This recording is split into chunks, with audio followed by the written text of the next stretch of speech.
दूसरा नियम, पहला नियम क्या बोला था? यदि कोई वस्तु विरामावस्था में है तो वह विरामावस्था में रहेगी, यदि कोई वस्तु गत्यावस्था में है तो वह गत्यावस्था में रहेगी, यदि कोई वस्तु एक ही दिशा में गतिशील है तो उसी दिशा में तब तक गतिशील रहेगी जब तक उस पर कोई बाह्य बल न लगाया जाए।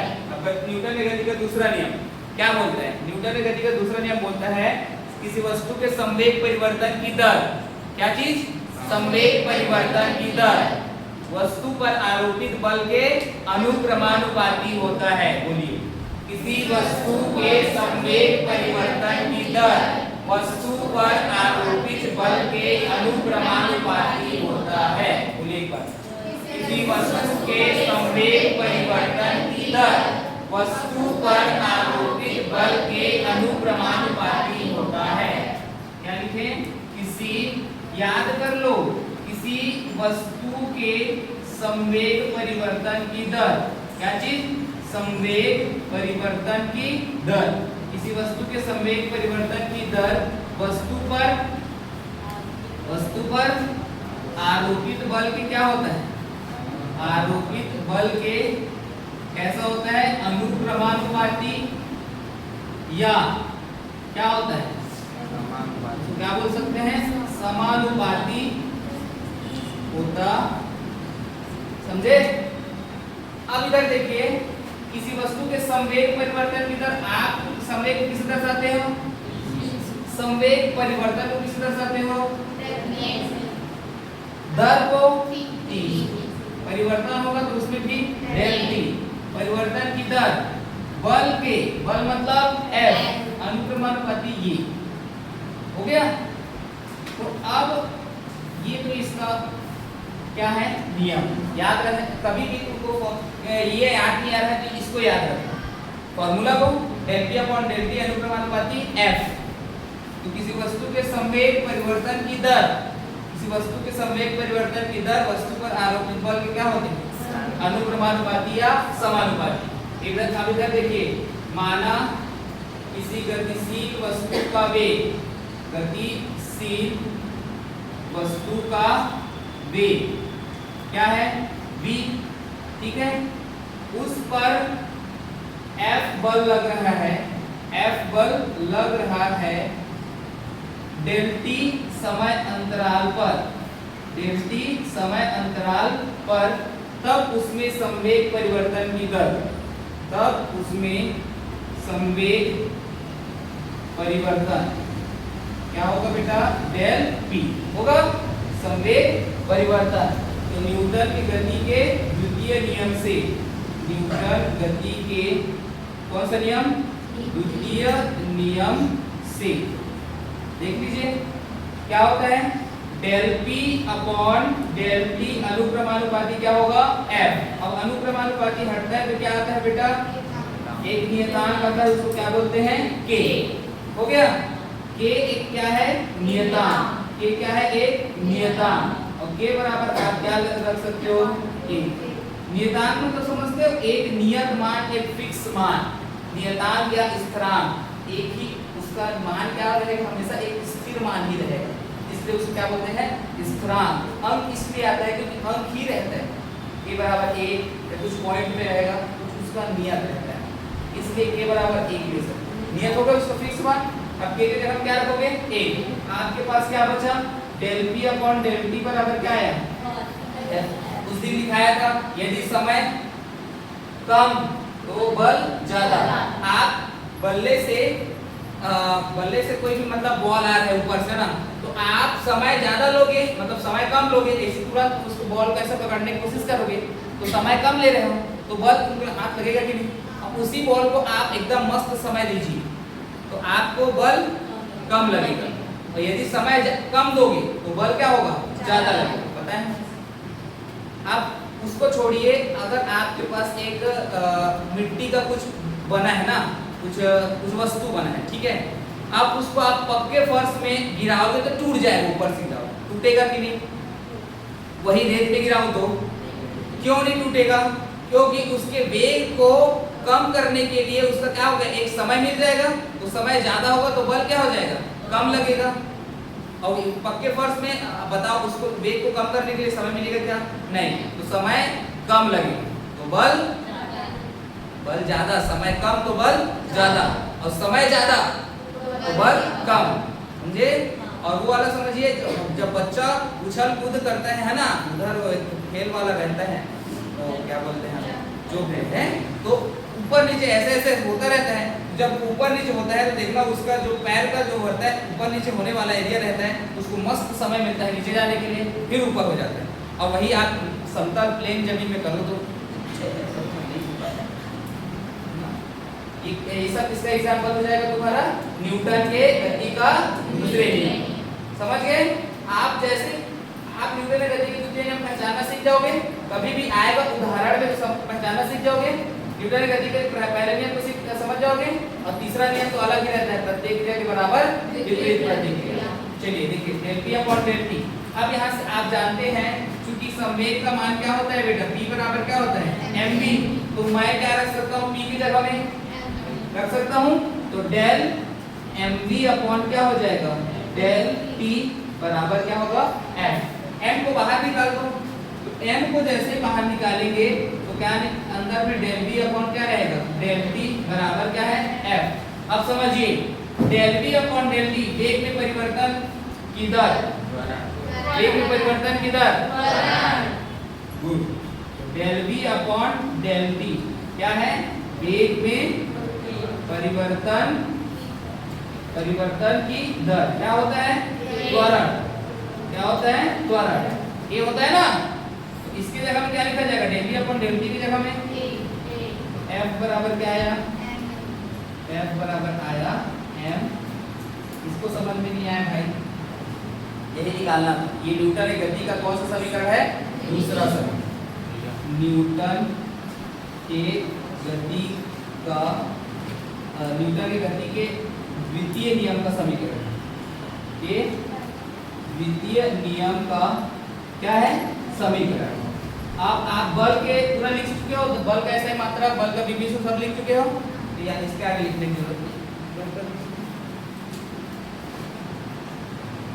मात्रा, बल की मात्रा कितने प्रकार होते हैं, दो। कौन कौन सा, निरपेक्ष मात्रक और गुरुत्वीय मात्रक। तो निरपेक्ष मात्रक में सीजीएस पद्धति में देखेंगे, सीजीएस पद्धति में, सीजीएस पद्धति में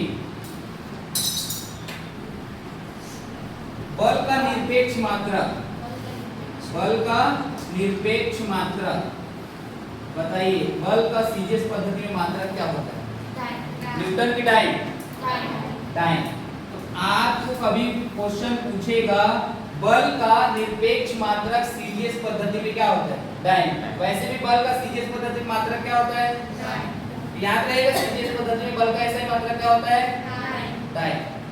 और सीजीएस मात्रक क्या होता है, बल का टाइम। हो गया।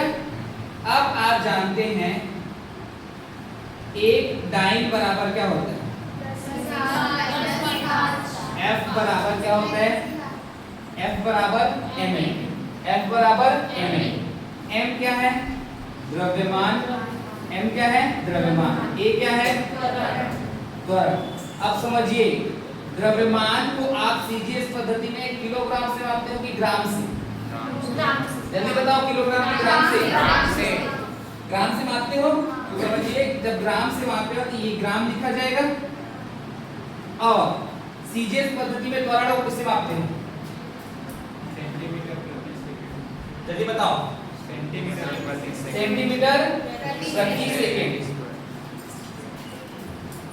सेंटीमीटर प्रति सेकंड का स्क्वायर ये होता है। तो F बराबर m, m के जगह में ले लिया जाएगा a, और a की जगह में भी ले लिया जाएगा a। अब देखना ना, F बराबर एक, द्रव्यमान क्या लिखते हैं, किलो, क्या लिखेंगे, ग्राम, गुणा त्वरण के जगह क्या लिखेंगे, एक, उसका मात्रा क्या होता है, सेंटीमीटर प्रति सेकंड का स्क्वायर। हो गया। द्रव्यमान m है, उसका सीजीएस मात्रा क्या होता है, त्वरण का सीजीएस मात्रा क्या होता है, सेंटीमीटर प्रति सेकंड स्क्वायर। m बराबर क्या ले लिया, a बराबर क्या ले लिया, a, इसलिए m की जगह में क्या लिखा, a, उसका मात्रा क्या होता है, ग्राम। और त्वरण का मान क्या ले लिए a, उसका मात्रा क्या होता है सेंटीमीटर प्रति सेकंड स्क्वायर। एक एकम a।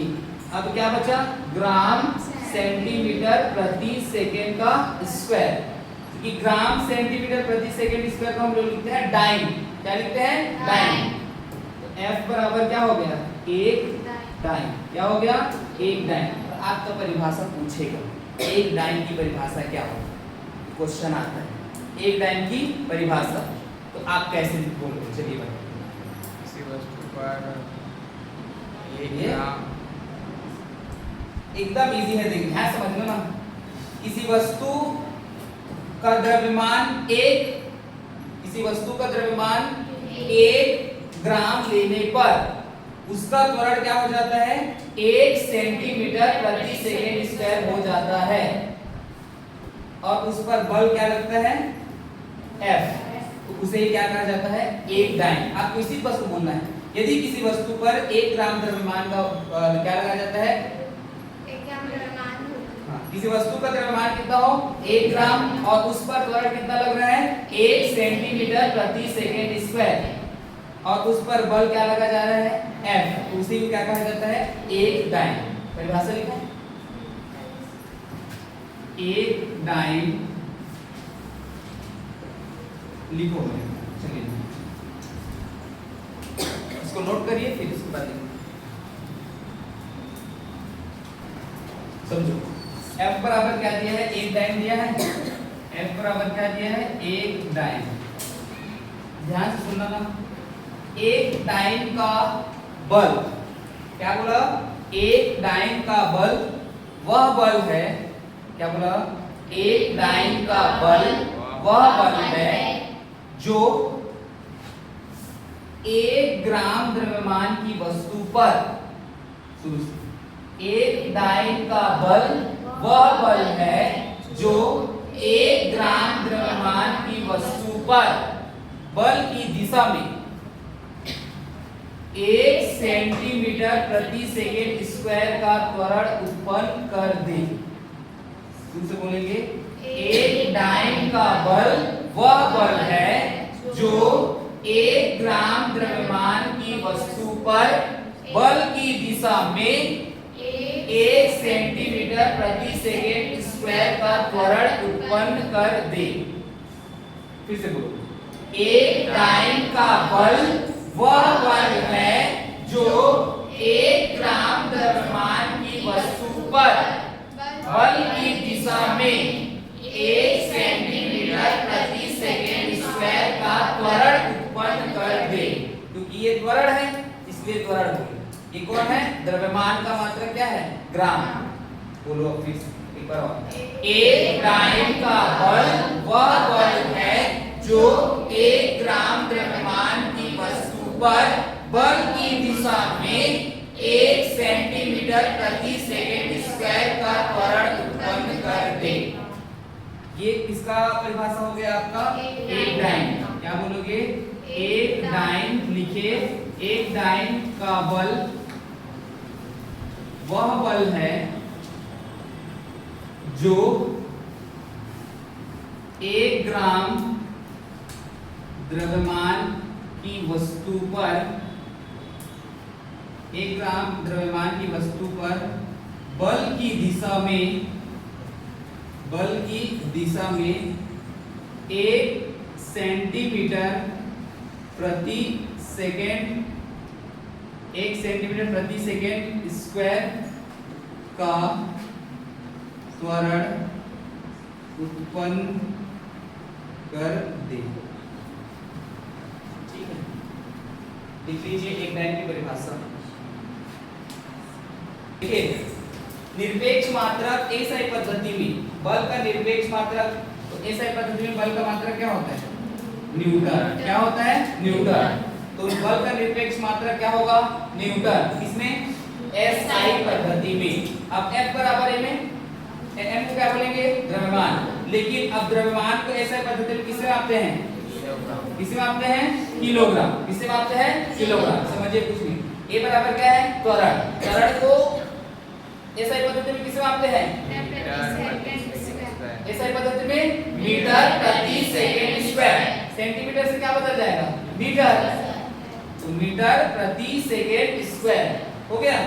अब यहाँ क्या लिखा जाएगा किलोग्राम, यहाँ क्या लिखा जाएगा मीटर प्रति सेकंड स्क्वायर, एक एक काम, ग्राम को क्या लिखा जाएगा किलोग्राम, क्या लिखा जाएगा किलोग्राम, और इसको क्या लिखा जाएगा तो किलोग्राम मीटर प्रति सेकंड स्क्वायर, इसको क्या बोला जाता है क्या बोला जाता है न्यूटन, क्या बोला जाता है न्यूटन हो गया। तो अब एक न्यूटन की परिभाषा कुछ नहीं, उसमें जहाँ टाइम लिखा गया है वहाँ क्या लिख देंगे न्यूटन, और द्रव्यमान लिखा गया है वहाँ क्या लिखेंगे किलोग्राम, ग्राम लिखा गया है वहाँ क्या लिखेंगे किलोग्राम, और सेंटीमीटर प्रति सेकंड स्क्वायर लिखा गया है वहाँ क्या लिखेंगे मीटर प्रति सेकंड स्क्वायर। किसकी परिभाषा मिल जाएगा एक न्यूटन, लिखो एक न्यूटन क्या होता है, एक न्यूटन का बल, एक न्यूटन का बल वह बल है जो 1 किलोग्राम द्रव्यमान की वस्तु पर बल की दिशा में 1 मीटर प्रति सेकंड स्क्वायर का त्वरण उत्पन्न कर दे, इसका परिभाषा हो जाएगा 1 न्यूटन। समझ में आया, दोनों एक ही।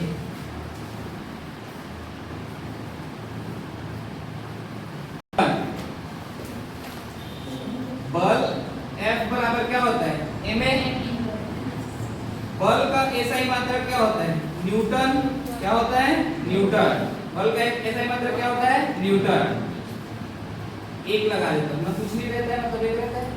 बल का एसआई मात्रक क्या होता है न्यूटन, ध्यान समझो, बल का एसआई मात्रक क्या होता है न्यूटन। बल को मतलब एसआई मात्रक में द्रव्यमान को किससे मापते हैं, किससे मापते हैं किलोग्राम, हो गया। एसआई पद्धति में त्वरण को किससे मापते हैं मीटर प्रति सेकेंड का स्क्वायर, क्या चीज मीटर प्रति सेकेंड का स्क्वायर, ये होता है। और समझिए 1 किलोग्राम बराबर कितना होता है और 1 मीटर बराबर कितना होता है, चलिए बताइए।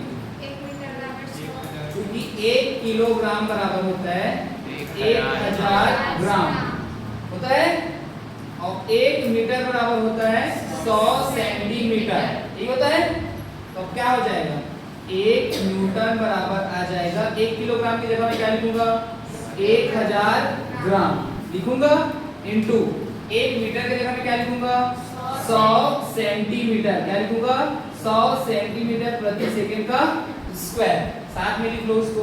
तो 1 न्यूटन बराबर 3 को 0 और 2 को 0 कितना हो जाएगा 1 2 3 4 5, ये क्या होगा ग्राम सेंटीमीटर प्रति सेकंड का स्क्वायर, इसको क्या लिखा जाता है अभी बताया था इससे पहले, क्या लिखा जाता है डाइन, क्या लिखा जाता है डाइन। तो 1 न्यूटन बराबर क्या हो जाएगा बेटा, 1 न्यूटन बराबर कितना टू 0 है 5, तो 10 की घात क्या हो जाएगा 5, इसको क्या लिखा जाता है समझ में आया।